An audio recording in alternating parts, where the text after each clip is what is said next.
Mahabharata, Chapter 12, Draupadi's Swayamvar, read by Nirvan Bajaj and Ekveer Bajaj.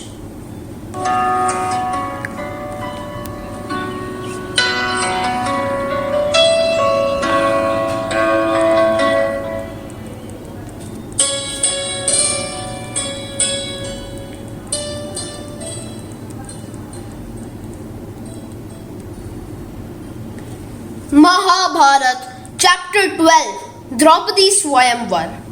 Ved Vyasa's epic on the Bharat race was first recited in public by his disciple Vaishampayan at the behest of the ageless seer Vyasa himself. The recital took place in the august presence of King Janamjay, great-grandson of the grandson of Vyasa, and the many learned sages who had assembled for Janamjay's Sarpasatra. The 11th session of our rendering of Vaishampayan's recital of Vyasa's Mahabharata spoke of why the Pandavas and their mothers set out for Draupadi's capital and how they arrived there with Dhomya as their priest.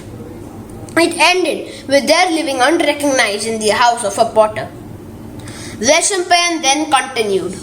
Draupadi, O monarch, had always had secret hopes of giving Krishna, who was Draupadi, in marriage to Arjun, and so he had a stiff bow made which would not be wielded but by that son of Kunti. He also had a target set up high in the sky.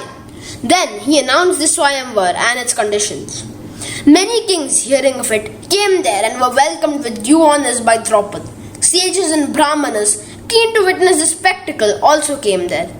The Pandavas too went, and taking in the unsurpassed splendor of the king of the Panchals, place among the Brahmins. The concourse of men receiving ample donations and watching the performing artists and swelled day by day till on the 16th day the daughter of Draupadi, tastefully dressed and amply bejewelled, entered the arena. Then a priest, pure in body and mind, poured libations of ghee as ordained into the sacrificial fire. Having honored Agni thus and won the benediction of the Brahmins, he then silenced the many instruments of music playing all around, and when that vast assembly became still and silent, Drishtadyumna, the son of Draupadi, said, Listen to me, O kings!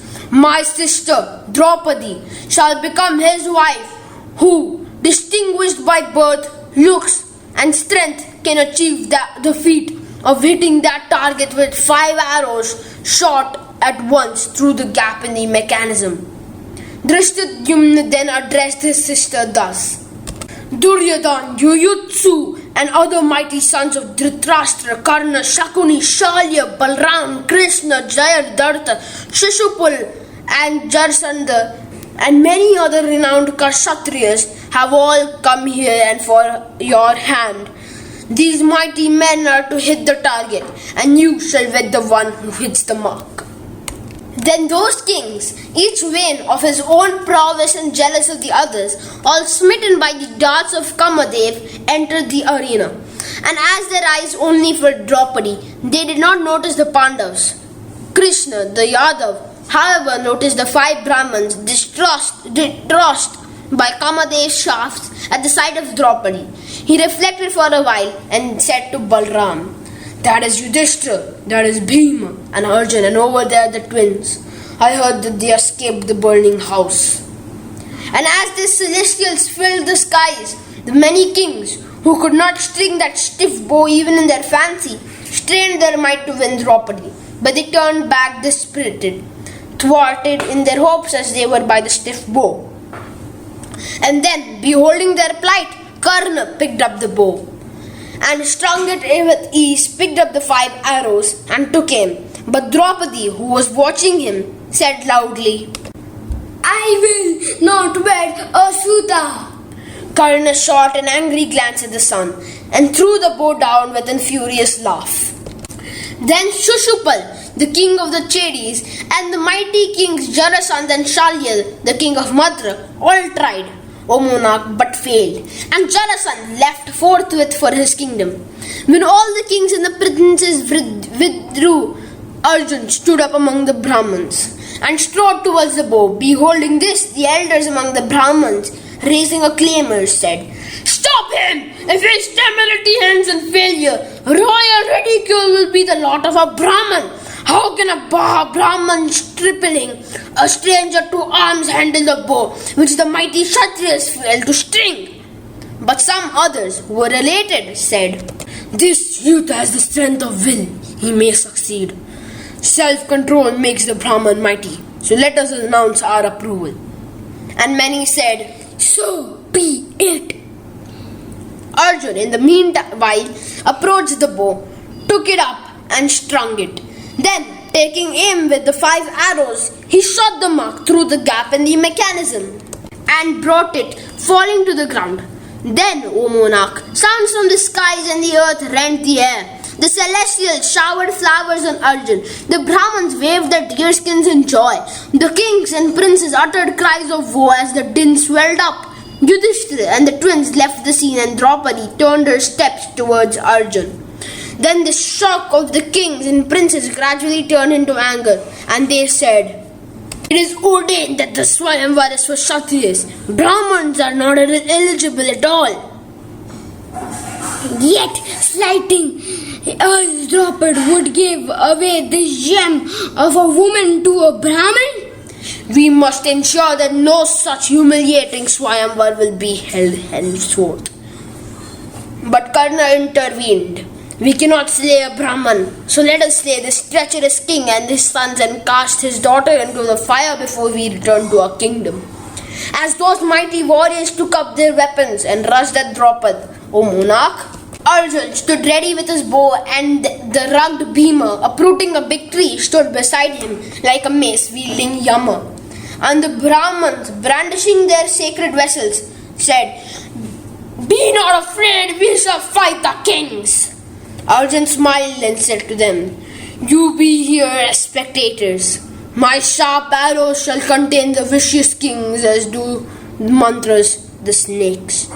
Then the fearless brothers broke into the ranks led by the raging kings, and they, led by Karna, said, the slaughter of Brahmins who come to fight is deemed fair. And as they charged, Duryodhana and other effortlessly contained the Brahmins, while Shalya took on Bhima and Karna Arjun. The swift, sharp arrows discharged by Arjun threw Karna into a daze. Yet he strenuously held his own and attacked Arjun with raging fury. Each one, O monarch, fought to win. As they exchanged words of challenge, behold, O the mighty might of my arms. Make this my counter move. Karna became aware of the matchless might of Arjun, and he fought with enhanced vigor, and the skill with which he parried Arjun's shower of arrows, and the roar he let out earned him the respect of warriors. Then Karna addressed his rival. O Brahman, I am pleased at the might of your arms. No one save Arjun can face me in the rage of a battle. Are you the embodiment of the science of archery, or are you Indra or Vishnu? Perhaps you are one of the two in the guise of a Brahman. Arjun replied, Karna, I am neither. I am only a Brahman, a supreme warrior. I am a master of the Brahma missile and the Indra missile. I am here to triumph over you. Be on your guard. Thus addressed Karna withdrew from fight because he knew the Brahma missile to be irresistible. At the same time, Bhima, lifting Shalya aloft, threw him down on the ground, O monarch, but made no move to slay him. With Karna diffident and Shalya thrown thus, the other Kshatriyas were alarmed, and they exclaimed, No one could challenge Karna except Arjun. How could overpower the strong Shalya except Bhima? Therefore, let us give up this Brahman-infested battle. Besides, Brahmans, even if guilty, deserve protection. Let us first ascertain the lineage, and we shall fight them fair. At the juncture, knowing the two to be the sons of Kunti, Krishna restrained the kings, saying, Draupadi has been won in a proper manner. Dexterous warriors, though they were, the kings withdrew from further fighting and returned to the dwellings amazed at the turns of events. Bhima and Arjun pushed their way through the crowding Brahmins, and those who had come there went away saying, "The Panch's princess is won by a Brahmin. The Swayamvar has marked the trump of the Brahmins." And those battle-scarred heroes at last emerged, followed by Draupadi like the moon and the sun from among the clouds. As they wended their way to the potter's house in the late afternoon, Drishtadyumna followed them unobserved. Meanwhile, Kunti, worried over the delay in the return of her sons from their rounds, thought of all the accidents that could befallen them. The thought of her sons being slain by the sons of Dhritarashtra struck her. Next, it was the thought of a Rakshas getting at her sons by sorcery. And she asked herself, could it be that the great Vyasa himself had been proved wrong?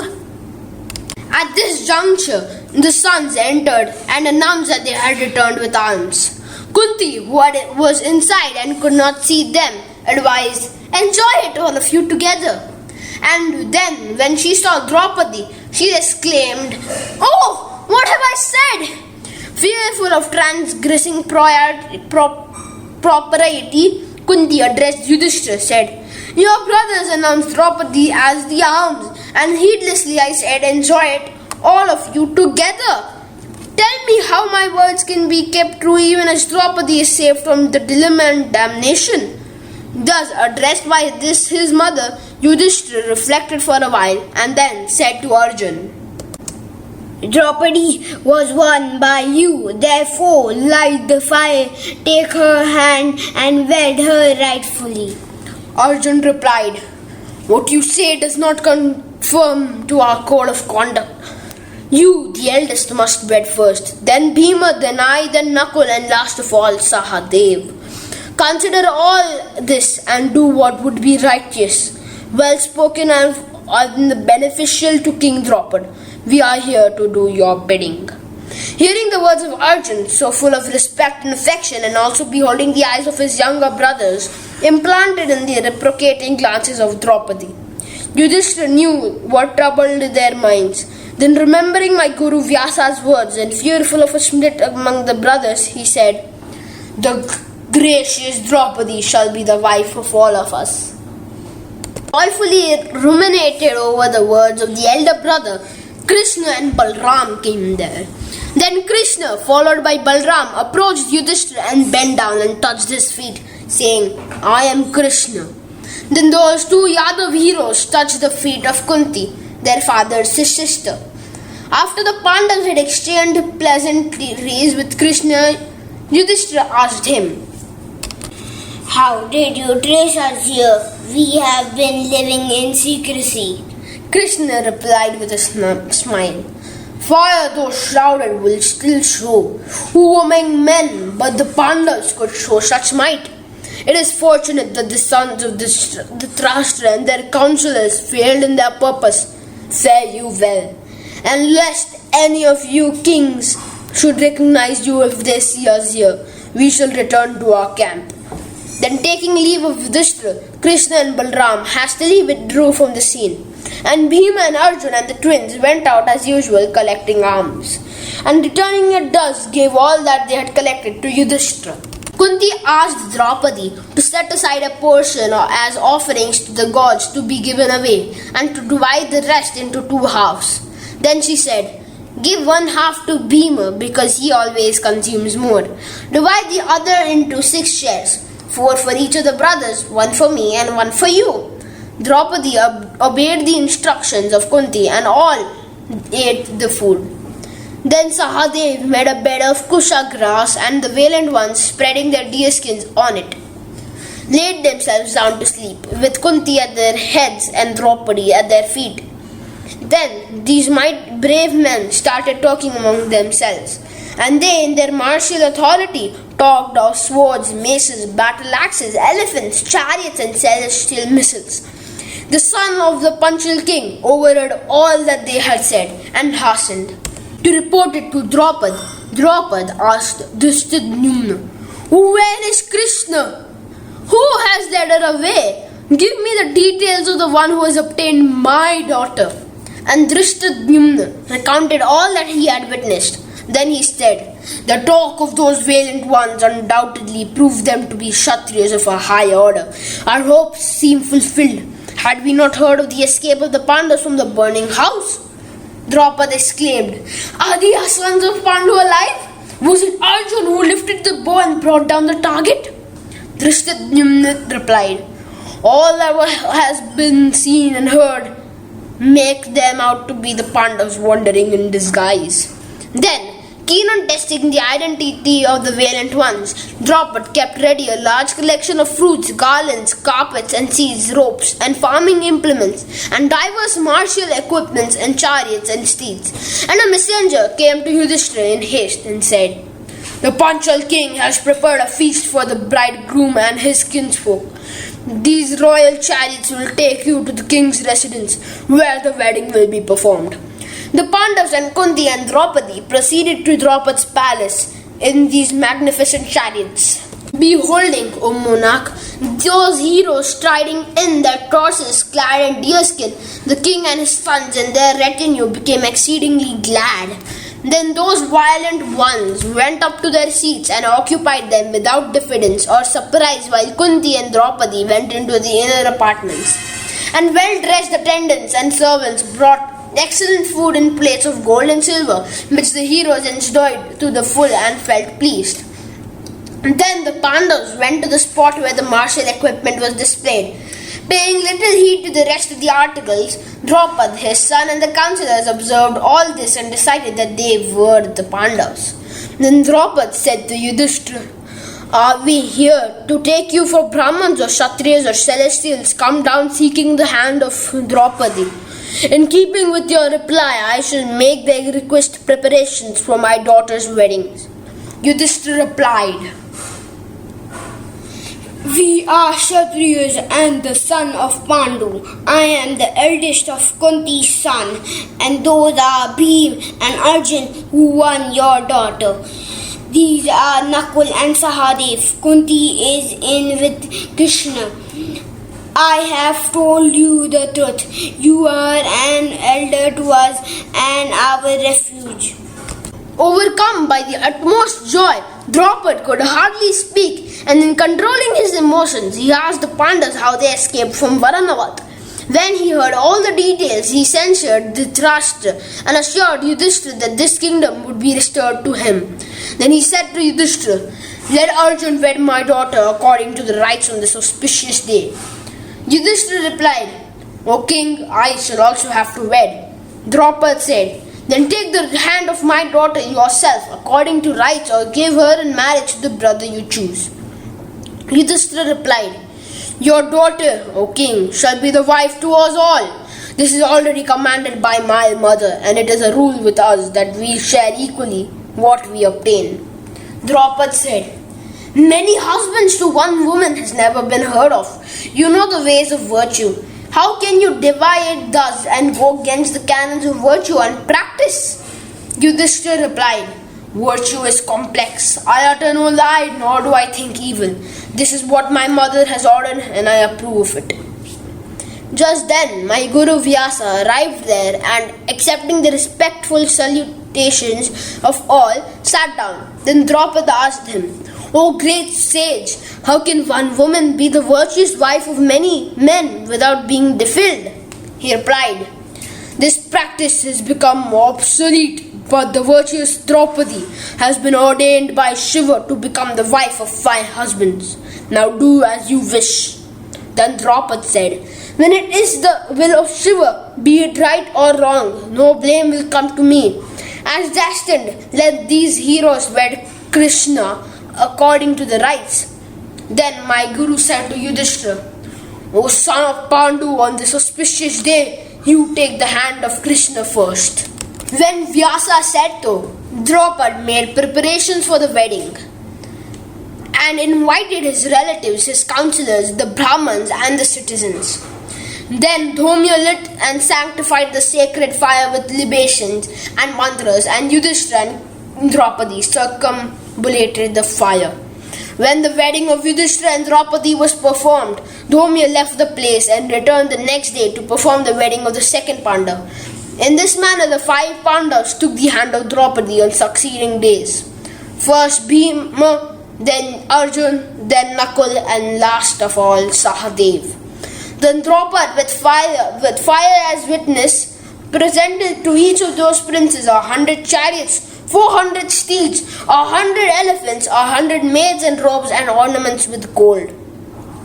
And the sons of Pandu, now in possession of wealth and power, passed their days in the city of the Panchals, happy in the company of the virtuous Draupadi. And thus ends the 12th session of our rendering of Vaishampan's recital of Vyasa's immortal Ityasa, the Mahabharata. Stay tuned for the next chapter, Mahabharata 13, and it is called The Pandavas Recalled to Hastinapur. Please subscribe to this channel, like, share and comment on this video. Thank you and Namaste.